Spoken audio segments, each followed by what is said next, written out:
d'une civilisation une civilisation islamique qui n'a pas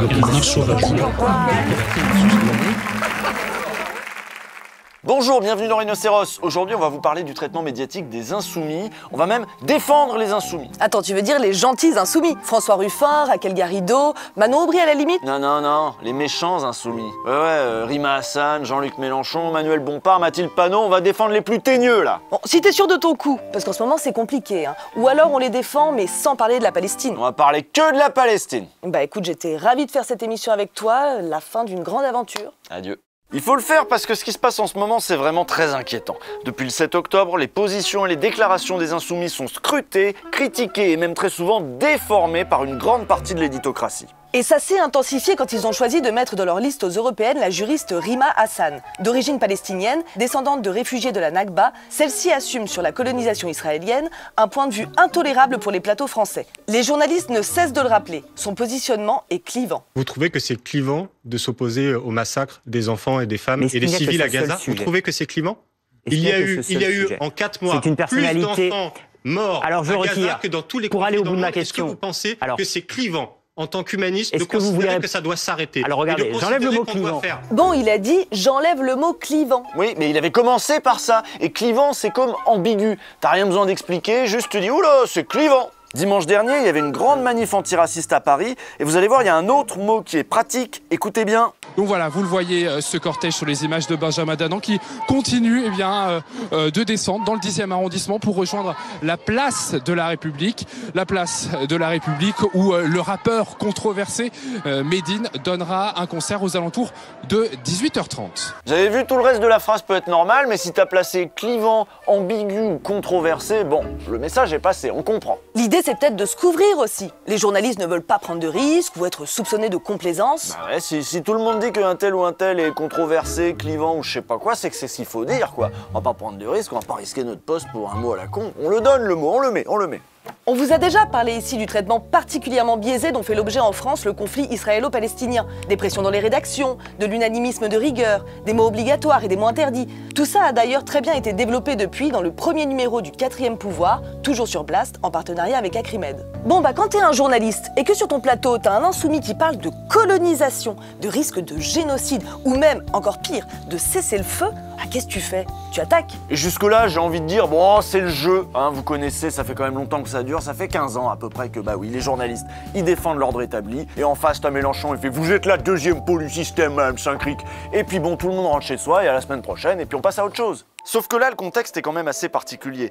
Toute la gauche radicale, toute celle en tout cas qui entend continuer à dénoncer les crimes de guerre et les massacres de civils de l'État israélien, toute cette gauche-là est en train de subir une répression particulièrement zélée. Vous ajoutez à ça un harcèlement judiciaire avec le prétexte de l'apologie du terrorisme et un acharnement médiatique et politique qui a conduit à faire annuler des conférences sous des motifs divers, risque de troubles à l'ordre public par exemple. Notez que les manifestations de soutien à la Palestine avaient pendant des semaines été interdites pour le même motif, hein, sans que ça n'indigne personne. Et là, on a l'impression que les annulations de meetings, les convocations par la police de candidats insoumis pendant la campagne, pareil, ça choque personne, en tout cas chez France Info. Je crois qu'il y a une volonté du pouvoir en place aujourd'hui de criminaliser les oppositions.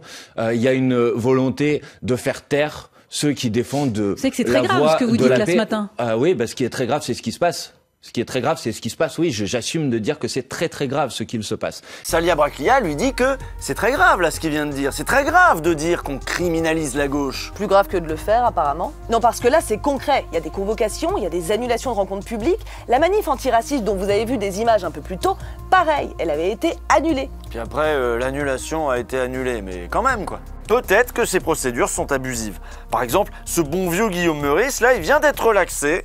Lui, on l'avait accusé de provocation à la violence et à la haine antisémite et injure publique à caractère antisémite suite à une blague sur la teub à Netanyahou. La plainte avait été déposée entre autres par l'Organisation juive européenne qui se vante d'avoir déposé un certain nombre de plaintes contre un certain nombre de pro-palestiniens en France. Cette organisation s'est par exemple félicitée de la convocation de Rima Hassan par la police. Bon là pour les journalistes, il y a plein d'angles. Qu'est-ce que c'est que cette organisation? Quelles sont les conséquences pour les personnes qui sont ainsi accusées d'antisémitisme? Ou même, est-ce que vraiment c'est de l'antisémitisme? Est-ce qu'il y a apologie du terrorisme? Est-ce qu'on peut commencer à parler de procédures abusives? Est-ce qu'il faut s'inquiéter de cette judiciarisation du débat public? Est-ce qu'il y a une instrumentalisation de la justice? Bon, ça c'est plein de questions qu'on leur propose comme ça, mais c'est pas celle-là en général qu'ils ont posée. On doit pouvoir dénoncer les actions inacceptables de l'armée israélienne à Gaza sans être poursuivi par la police ou par la justice. Pour que les auditeurs, les téléspectateurs puissent comprendre, parmi les déclarations qui sont reprochées à Rima Hassan, elle a déclaré donc aux médias en ligne Le Crayon, elle avait répondu vrai à l'affirmation « Le Hamas mène-t-il une action légitime ?» Elle a répondu vrai. Bon, si on s'arrête là, en effet, on se dit quoi?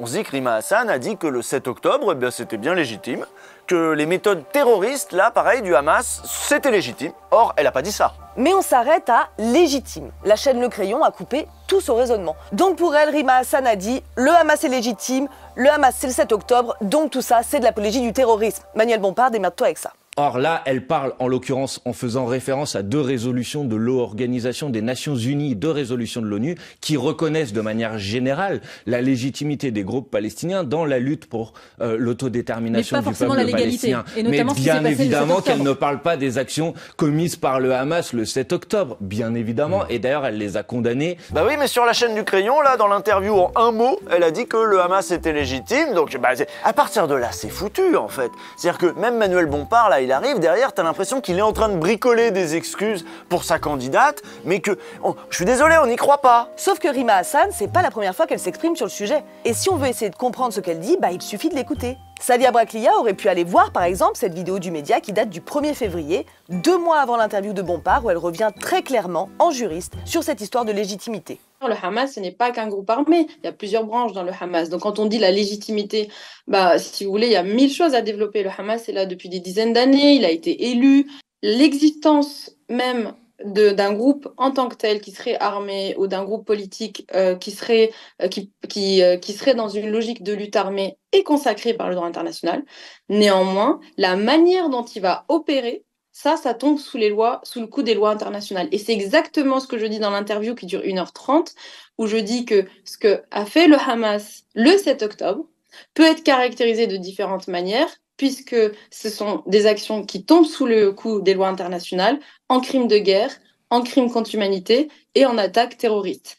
Et tout cet extrait-là n'est pas diffusé. Et donc, on s'arrête sur cette question de la légitimité. Bon, là, c'est déjà beaucoup plus clair, non? C'est déjà beaucoup plus clair que les explications de Bompard. Vous, là, ça vous a pris 1 minute de votre temps. Pourquoi la journaliste de France Info, dont c'est le boulot, n'a pas pris ce temps? Bah voilà, elle s'est contentée de reprendre le petit extrait tronqué, elle a pas travaillé, et elle a présenté ça pour dire, bah, apologie du terrorisme, elle a quand même dit ça. Elle a quand même dit Hamas légitime. Mais en fait, on est où, là? Nous, on est un peu exigeants, hein, vous savez, avec le service public. Bah, c'est parce que oui, normalement, ici, on n'est pas sur CNews, on travaille pas comme ça. Parce que si on se met à rien foutre, à pas bosser les sujets, à juste tomber dans l'accusation facile, bah à ce moment-là, oui, qu'est-ce qui différencie un plateau de France Info d'un plateau de CNews? Je pose la question. C'est-à-dire que quand Rima Hassan dit que c'est légitime le Hamas, bah, je trouve que c'est pire effectivement que d'avoir acheté un costume. Mais elle a vraiment dit que c'était légitime. Oui, la question lui est posée, critiquons. Mais non, pardon, je voudrais juste.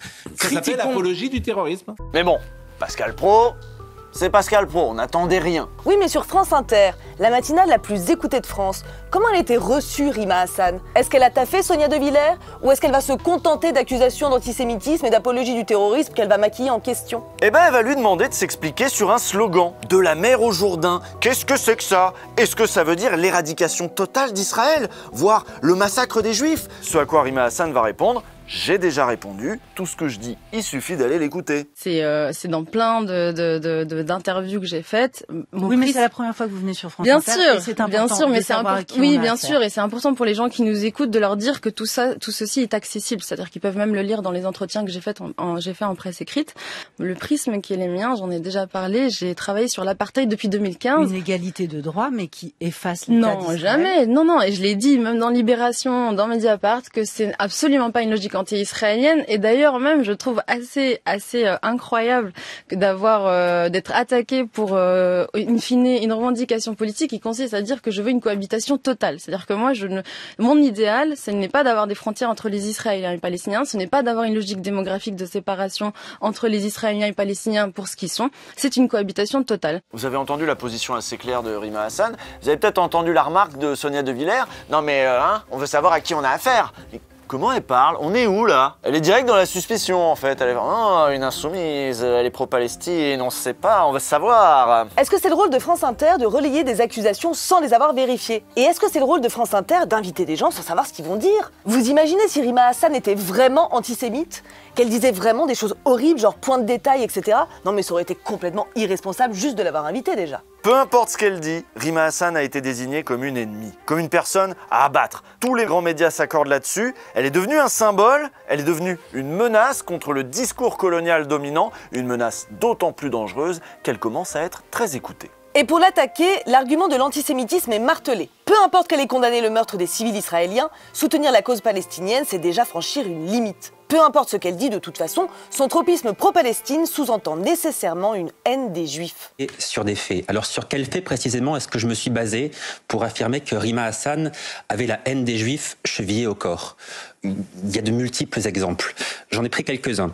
Quand on lui pose au mois de novembre dernier la question « L'action du Hamas est-elle légitime ?» Elle répond oui. Oui, c'est vrai, l'action du Hamas est légitime.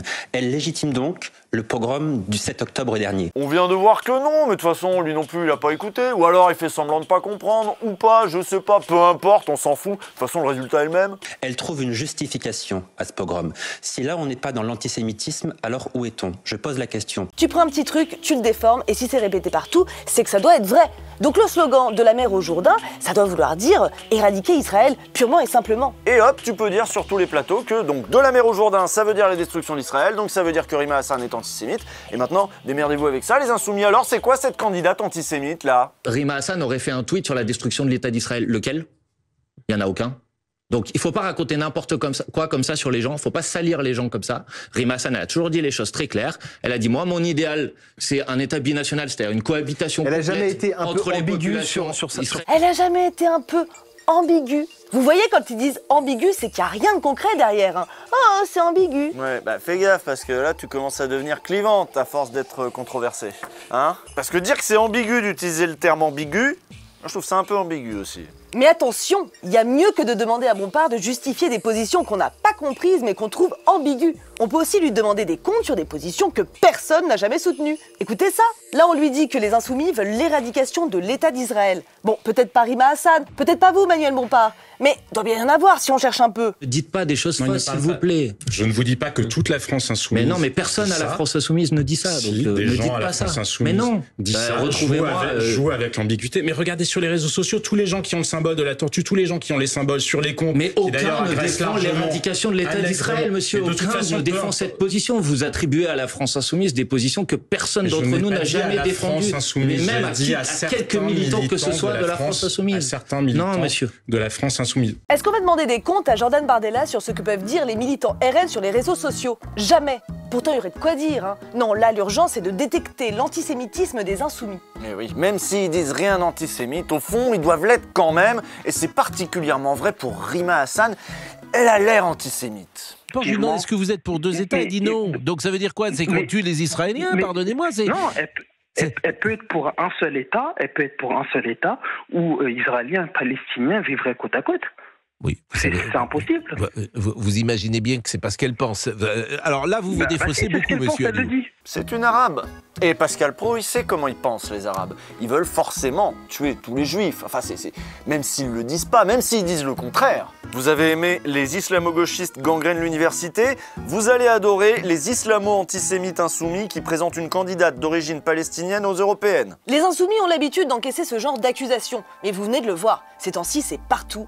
Tout le temps, c'est dit sur le ton de l'évidence et inutile de nier ou de se défendre. Ils sont d'ores et déjà condamnés. On est chez Kafka, là, quasiment. Voyez-vous, l'inculture, la sottise, la volonté de nuire, la calomnie, tout ça devrait, sur le plateau même de télévision, être rectifié. Et ça n'a pas été fait par le journaliste de CNews. Quoi qu'on pense de Jean-Luc Mélenchon... Carrément, tu crois qu'il faut dire quoi qu'on pense de Jean-Luc Mélenchon? Ah oui, c'est obligé. Les autres partis de gauche, soit ils défendent pas Mélenchon, soit ils commencent toujours par quoi qu'on pense de Jean-Luc Mélenchon. Oui, c'est vrai, ils font ça. Donc, quoi qu'on pense de Jean-Luc Mélenchon, il faut bien reconnaître qu'en ce moment, ça tape fort. Que pendant des heures, on nous insulte à la télévision, à la radio, dans la presse, en nous accusant, en nous soupçonnons d'antisémitisme, sans que personne soit capable de citer un seul mot, une seule parole qui aille dans ce sens. Depuis le 7 octobre, ce qui pose problème, c'est le soutien à la cause palestinienne. C'est ce soutien qui est criminalisé. Et ils l'ont transformé non pas en un point de vue politique qu'ils combattent, mais ils l'ont transformé en un point de vue délictueux. Et ça, c'est insupportable. Il n'y a plus de débat possible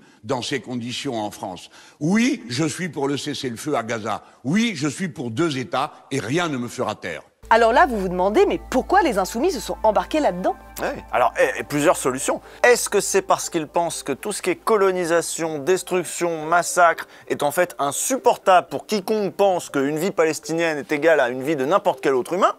Hypothèse. Ou est-ce par clientélisme pour plaire à un électorat musulman des banlieues islamisées forcément antisémites? Vous noterez que dans les grands médias, il y a quand même une hypothèse qui revient plus souvent que les autres quand on parle de Mélenchon. Dans un virage qu'on peut appeler islamo-gauchiste, il a pris le parti de dire tout ce qu'il pouvait dire contre Israël. Mais oui, mais le vote des musulmans, enfin ça va pas suffire pour gagner l'élection là. Parce que si Mélenchon, en 2027, il se retrouve face à Marine Le Pen au second tour, dans un pays à ce point raciste, ça va pas passer, hein. Non mais il a un plan.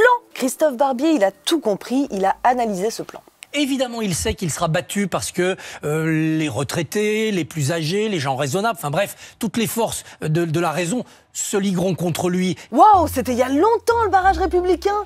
Maintenant, quand on est raisonnable, quand on est dans le camp de la raison, on vote Le Pen. Ouais, c'est chaud, hein, c'est chaud. Mais du coup, c'est quoi le plan là? Parce que là, dans ce plan-là, on perd. Là, c'est quoi du coup le plan secret de Mélenchon, de l'infâme Mélenchon? Décrypte-nous Mélenchon, Barbier. Et comme au deuxième tour, on élimine, eh bien ça fera la victoire de Marine Le Pen. Mais il pense que cette victoire aura une vertu.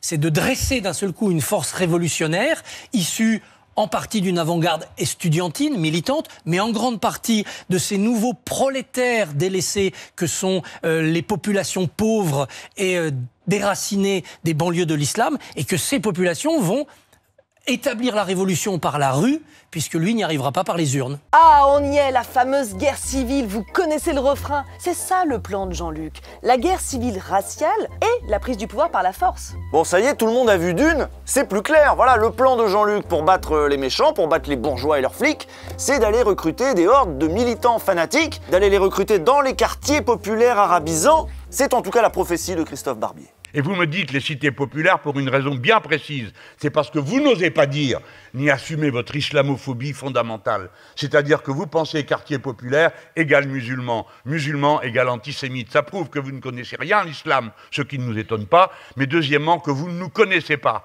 Vous ne savez pas qui nous sommes. Ce qui est fou, c'est que l'hypothèse selon laquelle les insoumis seraient républicains, seraient pour davantage d'égalité, seraient pour la justice, et le tout dans le respect des lois, cette hypothèse a été balayée depuis longtemps. Elle paraît même naïve. Mélenchon a forcément des intentions cachées, comme Rima Hassan. Peu importe ce que disent ces deux-là, ils mentent. Il faut aller dire à la télé et à la radio ce qu'ils pensent vraiment. Il faut exposer leurs plans secrets, même si ce ne sont que des élucubrations basées sur rien de concret. Il veut que ce second tour, Le Pen-Mélenchon en 2027, donne une élection totale de Le Pen, une vague lepéniste aux législatives, mais que ça provoque un choc, un électrochoc dans la société et qu'on voit la France des banlieues attaquer la France des centres-villes, bourgeois, des retraités qui auront voté Le Pen. Tout fonctionne ensemble. Les préjugés racistes sur les banlieues, les préjugés sur les insoumis, il reste plus qu'à marteler ça jusqu'à ce que ça rentre dans le crâne des gens. Enfin, pas de tous les gens, mais en tout cas, par exemple, chez ceux qui écoutent RMC et qui appellent au standard, on voit que si, ça a bien pénétré quand même. Tout est déguisé chez eux. C'est des antisémites. Moi, j'en suis convaincu. J'en suis convaincu, et déguisant en s'ils le sont, ils seront condamnés par la loi. Mais oui, il faut oui, pas... et d'ailleurs, je vais vous dire... Non, c'est pas le fait de l'être qui est condamnable, c'est le fait de l'exprimer. Pardon, oui. Tu peux pas sonder les âmes. Tu peux pas sonder les âmes et savoir ce qu'il y a chez les gens. Non, mais l'histoire de la loi, c'est facile. Hein. Oui, mais il faut rester sur la loi. Si on commence à dire « oui, je te vois, j'ai l'impression que... » etc. Mais alors à ce moment-là, Marine Le Pen qui ne tient aucun propos raciste, le RN n'est pas un parti raciste. Mais ok, allons-y alors. Allons-y, je suis d'accord. Le RN n'est pas un parti Mélenchon n'est pas antisémite, Marine Le Pen n'est pas raciste. Et ben voilà, c'est réglé. Si Zora Bittan, elle est persuadée que Mélenchon est antisémite, ça veut dire qu'elle sait que Marine Le Pen est raciste. Parce que là, oui, je veux bien faire semblant que Mélenchon n'a rien contre les juifs, mais alors vous devrez tous faire semblant que Marine Le Pen n'est pas une raciste, qu'elle n'a pas un parti de racistes fondé par des racistes, avec des militants racistes et un gros daron raciste, tout le monde fait semblant. Bah tout le monde fait déjà bien semblant, je trouve, moi. Oui, alors je suis un peu perdu là, mais oui, je crois, oui. En tout cas, les médias qui ont choisi de taper sur Rima Hassan font un beau cadeau à la mère Le Pen. D'ailleurs, ils se permettent même de lui demander son avis sur les tweets de la candidate insoumise. Genre maintenant, c'est une experte pour débusquer le racisme et l'antisémitisme. C'est incroyable. Dont le moins qu'on puisse dire, c'est que les positions qui visent à la disparition de l'État d'Israël sont potentiellement condamnables, d'accord, pénalement. Bon, c'est peut-être ça qu'il aurait fallu faire d'ailleurs, c'est poursuivre le tweet qu'elle a fait et la faire condamner pénalement. Et tout le monde est d'accord finalement, les macronistes bien évidemment, mais même certains alliés des Insoumis, comme le socialiste Jérôme Guedj, qui au moment où il est question d'interdire un meeting de Mélenchon et Hassan, choisit de hurler avec les loups. Cette fois, le problème, c'est un logo, un tout petit logo sur l'affiche. À droite de cette affiche pour ce meeting, il y a un petit logo où il y a écrit Palestine libre. Voilà. Et Palestine libre, il y a une carte. En réalité, une carte d'Israël avec écrit dessus Palestine libre. Donc, vous voyez, quand on a des gens qui continuent volonté de rayer Israël de la écoutez, carte. Moi, je suis pas parano, mais quand même. Donc voilà, lui aussi le dit. Il dit comme Pascal Praud, il dit comme Sonia De Villers, il dit que la Palestine libre, ça veut forcément dire l'éradication de l'État d'Israël et pourquoi pas le massacre des Juifs. Ou alors à l'inverse, c'est parce que lui aussi le dit, en plus des macronistes et de l'extrême droite, que l'hypothèse devient crédible pour quelqu'un comme Sonia De Villers de France Inter. Et c'est pour ça d'ailleurs que Mélenchon, qui connaît Jérôme Guedj depuis des décennies, lui en veut particulièrement. Mais si c'était pas ça, ce serait autre chose. Par exemple, ce président d'université qui a finalement fait annuler la conférence la semaine dernière, Jean-Luc, il a comparé son manque de courage, sa servilité, son obéissance pleutre à celle des fonctionnaires français qui s'étaient contentés d'obéir aux ordres sous l'occupation. Il s'est référé à Hannah Arendt, à la banalité du mal, il a évoqué Eichmann. On vous remet l'extrait. Moi, je n'ai rien fait, disait Eichmann. Je n'ai fait qu'obéir à la loi telle qu'elle était dans mon pays. Alors ils disent qu'ils obéissent à la loi. Et ils mettent en œuvre des mesures immorales qui ne sont justifiées par rien ni personne. Celui qui a cédé, président de l'université, dont on me dit que par ailleurs c'est un brave homme, ce que je veux bien croire. Mais à l'instant où il avait à décider, il n'était plus un brave homme singulier, il était le président d'une université, c'est-à-dire d'un lieu de la liberté de l'esprit, où il faut, quoi qu'il en coûte, tenir bon pour la liberté. Bon, quoi qu'on pense de Jean-Luc Mélenchon... Ah oui, non, là, vaut mieux, ouais. Oui, là, faut le mettre, là, j'avoue. Quoi qu'on pense de Jean-Luc Mélenchon et de sa comparaison, à la suite de cette déclaration, il y a quelque chose qui nous a sauté aux yeux, c'est qu'il n'était plus question que de ça. Cette petite phrase sur Eichmann. Sur les plateaux, on faisait à peine semblant de s'inquiéter de l'annulation d'un meeting de la principale force d'opposition de gauche de ce pays et de ce qu'elle avait de scandaleux. Le sujet, c'était devenu la phrase de Mélenchon et tout le monde s'est mis à faire semblant d'avoir lu Hannah Arendt. Et il a dit, en citant les travaux de Hannah Arendt, il a alerté sur le fait que parfois, par respect des ordres qui sont donnés, on accepte petit à petit des remises en cause de libertés fondamentales. Voilà, la question c'est est-ce que cette comparaison avait lieu d'être ? Et qu'il faut le refuser. Bah oui, puisqu'on est précisément dans une situation dans laquelle vous avez un président d'université qui, sous la pression des oppositions politiques, décide d'empêcher une formation politique d'opposition de pouvoir s'exprimer. Non, je dis pas que c'est maladroit, je dis que c'est scandaleux de nous avoir empêchés de tenir cette conférence et que ça devrait alerter tous les démocrates dans ce pays. Bah oui, mais non, ça alerte personne. On en est rendu à un moment où on commence à se demander s'ils vont pas dissoudre la France insoumise, en fait. Bah en même temps, s'ils sont antisémites, ils provoquent des troubles à l'ordre public, etc. Oui, à un moment, la question, elle va se poser. D'ailleurs, vous avez vu, depuis le 7 octobre, elle s'est déjà posée pour le NPA, plusieurs fois. Est-ce qu'effectivement, aujourd'hui, il faut poser la question de la dissolution du NPA ? Est-ce qu'il faut interdire le NPA ? Écoutez, en tout cas, je pense que la question de sa dissolution se pose. Et puis, il faudrait pas oublier Révolution Permanente, une scission du NPA. Un de ses porte-parole, Anas Kazib, a lui aussi tenu des positions que n'approuve pas Christophe Barbier et qu'il se permet donc de déformer au point où ça en est même insultant, en fait. Je suis solidaire d'Anas Kazib qui est criminalisé pour son soutien à la Palestine.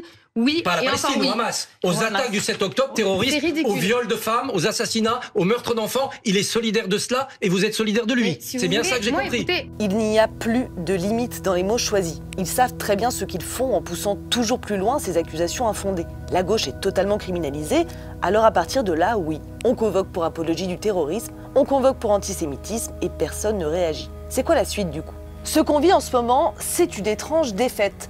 Une défaite de la vérité, de la pensée, de l'honnêteté. Et les grands médias sont au cœur du problème. Vous l'avez vu, il y a un narratif raciste d'ailleurs. Et ce narratif, en effet, on le retrouve sur CNews, on le retrouve sur France Inter, France Info, partout en fait. C'est le récit dominant. Et ce récit, il est largement accompagné, voire devancé parfois par les journalistes. Les journalistes qui devraient pourtant nous aider à y voir plus clair. Et là, je voudrais vraiment finir là-dessus. Quoi qu'on pense de Jean-Luc Mélenchon. Ah bah tu vois. Ouais, mais là c'est grave, faut vraiment le dire. Hein. Vraiment, quoi qu'on pense de Jean-Luc Mélenchon, ce qu'il faut regarder à la loupe, c'est ce dont on vous a parlé aujourd'hui. Ce sont les interdictions par les préfectures, par les universités. C'est ce climat de chasse aux sorcières, en fait, qui est hyper inquiétant pour la suite. Et c'est sur du Mélenchon et du Hannah Arendt qu'on va conclure cet épisode de Rhinocéros. Quoi qu'on pense de Rhinocéros. Et Hannah Arendt, elle explique ça, elle dit...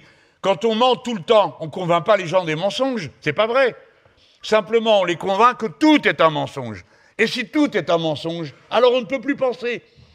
Puisqu'on n'entend qu'une seule voix, la voix du mensonge. Et que les mots sont travestis. Allez, on lâche rien, ni la lutte, ni l'espoir, ni la démocratie, ni la critique des médias, parce qu'elle est essentielle, surtout quand, comme en ce moment, tout part en rhinocéros comme ça, là. À dimanche prochain.